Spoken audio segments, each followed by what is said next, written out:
안녕하세요 여러분. 가족을 소중히 생각하는 시간의 민지입니다. 2021년에 첫 번째로 소개해드릴 책은 바로 순환이대라는 하근찬 작가님께서 쓰신 단편소설입니다.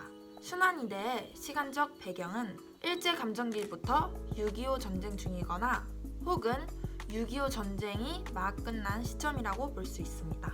일제감정기에는 강제징용에 끌려간 아버지 만도가 팔을 하나 잃게 되고 6.25 전쟁 시기에는 징집으로 전쟁에 참가했던 아들 진수가 다리 하나를 잃게 되었습니다. 이 두 시대는 과거와 현재가 서로 교차되며 서술되어 있습니다. 일제감정기라는 과거 시점은 만도의 회상을 통해 서술이 이루어지고 있는 한편 6.25 전쟁이라는 현재 시점은 아버지와 아들의 대화와 행동을 통해 묘사되고 있습니다. 제가 지금부터 줄거리를 설명해 드리겠습니다. 만도는 아들 진수가 죽지 않고 전쟁에서 살아온다는 소식에 기뻐했습니다. 그래서 만도가 아들을 마중 나가기 전에 진수에게 먹일 고등어를 사서 정거장을 향해 가벼운 발걸음으로 갔지요. 정거장에 도착했는데 진수가 도착하기까지는 1시간 정도가 남아서 만도는 진수를 기다리다가 생각에 잠겼습니다. 바로 이 정거장 마당에서 몇십 년 전에 만도가 기차를 기다리고 있었어요. 몇백 명의 사람들이 자기네들이 어디로 가는 것인지 알지를 못했어요. 왜냐하면 강제징용에 끌려가는 사람들이었기 때문이죠. 그 속에 만도도 있었어요. 만도는 긍정적인 인물이에요. 강제징용에 끌려가는 기차를 탔는데 차창 밖에 만도가 보지 못했던 새로운 풍경들이 휙휙 지나가니까 기분이 유쾌해지는 것만 같았다고 해요. 기차를 타고 배를 탔는데 바다를 처음 보는 만도는 그 아름다움에 감탄을 하고 배에 몸을 실어보는 것도 처음이어서 신기해했어요. 섬에 도착하고 숨막히는 더위에서 강제 노동이 시작되었어요. 섬에다가 비행장을 닦는 일이었죠.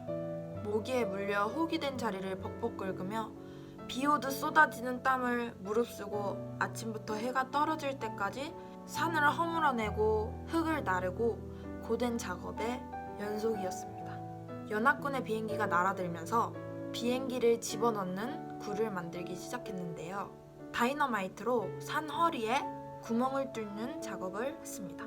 불을 당기는 순서는 돌아가면서 했는데 만도의 차례가 되어서 심지어 불을 붙이고 바깥으로 막 나서려는 그때 산이 무너질 듯한 소리와 함께 사나운 바람이 귓전을 후갈기는 것이었어요.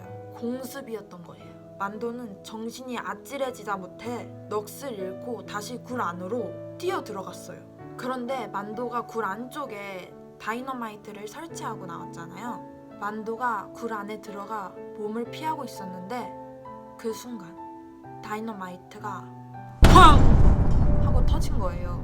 만도가 어렴풋이 눈을 떠보니 눈앞에 누구의 것인지 모르는 팔뚝 하나가 아무렇게나 던져져 있는 거예요. 손가락이 시퍼렇게 굳어져서 마치 이끼 낀 나무토막처럼 보이는 팔뚝이 만도는 그 팔뚝이 자기의 어깨에 붙어 있는 건 줄 알자 으악! 이라는 비명과 함께 정신을 잃어버렸어요. 기차 소리가 들리자 만도는 생각에서 깨어났습니다. 만도는 자리에서 벌떡 일어나 기차 앞으로 가서 내리는 승객들을 보며 아들 진수를 찾고 있었어요. 만도는 두 눈을 굴리며 아들 진수를 찾고 있는데 아들을 아무리 찾아봐도 안 보이는 거예요. 그래서 만도는 애간장을 태우며 기다리고 있었는데 뒤에서 아버지! 라고 진수의 목소리가 들려 뒤돌아보았는데 예전의 진수가 아니었어요. 분명히 아들 진수가 맞는데 예전의 진수는 아니었어요. 양쪽 겨드랑이에는 지팡이를 끼고 있고 한쪽 바지가랑이 바람에 의해 펄럭이고 있었어요. 만도는 눈앞이 노래지면서 한참 동안 멍해지기만 하다가 두 눈에서 뜨거운 것이 핑 도는 것을 느꼈어요. 만도는 진수에게 에라이 이놈아 이게 무슨 꼴이고 이놈아 아이고 이놈아 라고 속상함에 외쳐 말했어요. 만도는 진수의 잘못이기나 한 듯 험한 얼굴로 가져어서 나는 무뚝뚝한 말을 내던지고 성큼성큼 앞장서 갔습니다. 진수는 절름절름 아버지의 뒤를 따라갔습니다. 만도는 뒤따라오는 진수를 한 번도 보지 않고 빠르게 걸음을 재촉했어요. 지팡이에 몸을 의지하고 걷는 진수가 성한 사람의 부지런한 걸음을 도저히 당해낼 수 없어 그만 작은 목소리로 불러서는 들리지 않을 만큼 멀리 떨어져 버렸어요. 진수는 목구멍에서 왈칵 넘어오려는 뜨거운 기운을 참느라 어금니를 꽉 깨물었어요.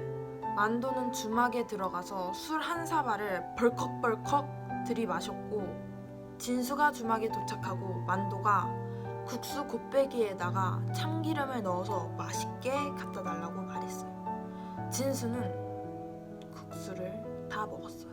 만도는 진수에게 한 그릇 더 먹을래? 라고 물어봤는데 진수는 그만 먹을 놈이도 라고 말해요. 이때 만도의 심정은 진수에게 살짝 미안했던 거죠. 그래서 국수 곱빼기에 참기름도 넣어서 맛있게 갖다 달라고 부탁하고 한 그릇 더 먹으라고 권유한 것 같아요. 그런데 진수는 그만 먹을 놈이도 라고 말하잖아요. 아버지한테 삐진 거죠. 진수가 자리에서 일어나고 집으로 돌아가면서 만도가 물어봐요. 어쩌다 그렇게 되었냐고. 전쟁하다 수류탄 쪼가리를 맞았는데 얼른 낫지 않고 막 썩어 들어가서 군의관이 잘라버렸다고 대답을 해요. 만도와 진수는 계속해서 대화를 이어갔고 만도는 아들 진수를 향해 지그시 웃어주었어요. 자, 이렇게 줄거리를 읽어드렸는데요. 어떠신가요, 여러분? 한번 읽어보고 싶지 않으세요? 저는 이 책에서 좋았던 부분이 감정이나 행동 묘사를 너무 잘 해놔서 몰입이 잘 되었어요.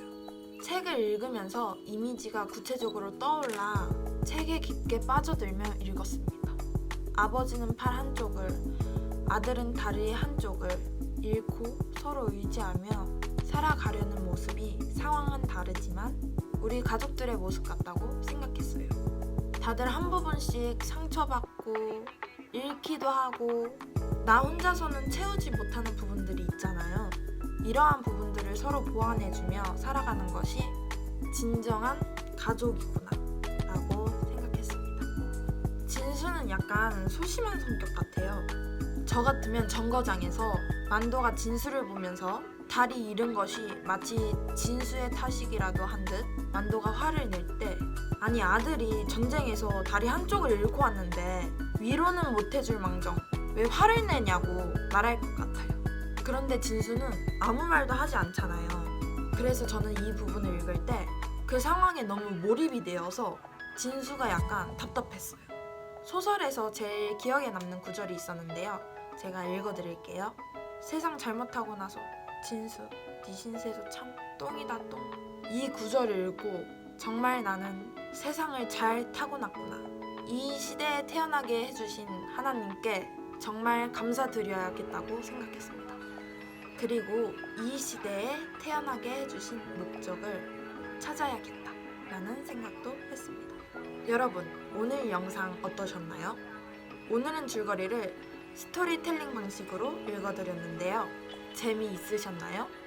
재미있게 봐주셨다면 정말 감사드립니다. 더 많은 영상들을 보고 싶으시다면 구독과 좋아요 꾹 눌러주세요.